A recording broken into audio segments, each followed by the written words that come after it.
Hey everybody, and welcome to a new video. And today we're going to be looking at the Numskull quarter arcades. So I saw these probably around a year and a half ago in advertisement, and I didn't really think too much of it until I saw them in person. So I'm going to be talking about two in this video. It's going to be Dig Dug and Bobble. So the first thing, these are actually playable miniature arcades or quarter arcades, and they are using the original arcade ROM mixed with the Numskull emulator. So like when you turn the machine on, the Numskull logo will pop up, and then it'll go through the same motions you would see most arcade games go through when you turn them on, like the gridded screen and stuff like that. And then the game cuts on. So the first thing I want to go into with these arcades is the packaging. Numskull really knocked it out of the park with the packaging for these things. So it has like a replica art of the arcade game outside of the boxes, and you can see the Numskull arcade inside of it, which looks nice. But each side represents game art from the game itself, which is really cool.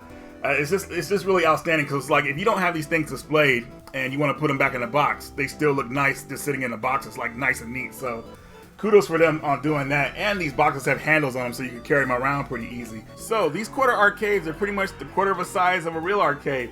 Since I don't have a real arcade machine to compare it to, I'm just going to use the 1UP arcade, and you can kind of see the difference here. I'll even give it a comparison to the Microplayer Retro Arcade, so you can see the size difference between those as well. Now, starting off with the Dig Dug machine, I really like this one. One of the reasons is because this was my brother's favorite arcade game back in the day.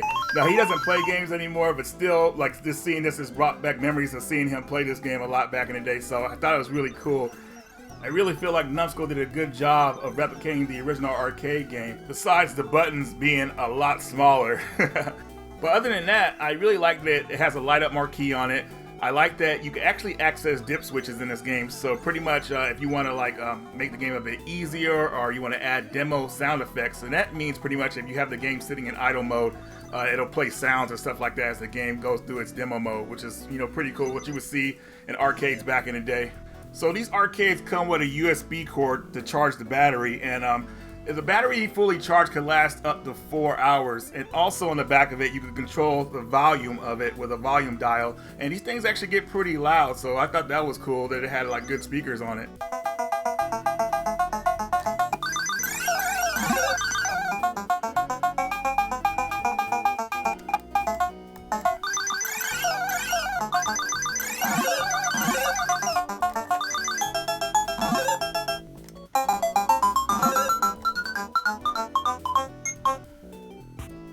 Alright, and the next one here is Bobble. Now immediately, I just automatically knew I was going to like this one. This is probably as close as I'll get to a Rainbow Islands one. I would love, oh my god, if they made a Rainbow Islands one, that'd be it for me. But anyways, this is the closest thing I'll get to that as of right now. And this is actually the first quarter arcade that they made 2 players on. But I don't think anybody will really want to play 2 players on this because it's so small. I mean, you could do it, but I don't think you could play like Bobble for very long with 2 players. But still, it's nice to know that feature is actually there. So the original Bobble arcade never had a dedicated arcade cab art. So Numskull actually worked with Taito to make a new one for the system. So this is actually exclusive, which is pretty cool. So this is probably like their ideal how the arcade would have looked if it had its own dedicated cab art.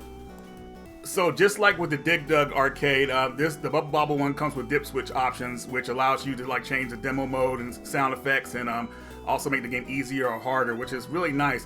One thing I remember with the 1UP arcades I was disappointed with is you couldn't access the dip switch options, which I don't know if you can actually, but I couldn't get them to work. So it's nice to know that they're here on this system.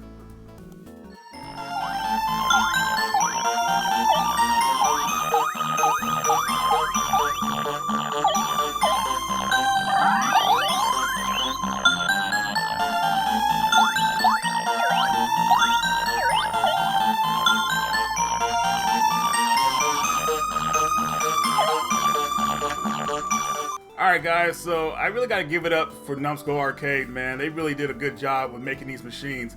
I feel like if this was made from someone in America, we would have got a cheaper product. So hopefully Numskull keeps continuing to make these games for us. Hopefully maybe they'll take requests for certain games coming out. I don't know. but I think they're on a roll here, and I'll definitely keep my eye on their future projects. So if I had to rate these systems, the only pet peeve I would say is that I wish the buttons were a bit bigger. But other than that, I would give the systems 2 thumbs up. Matter of fact, 2 toes up. You know, matter of fact, let's just say toes curling, because I'm excited to see what else Numskull's gonna bring out for these systems. But anyways, guys, hope you enjoyed the video. I'll leave a link in the description where you can pick these up from. Radical Reggie, and I will see you all later.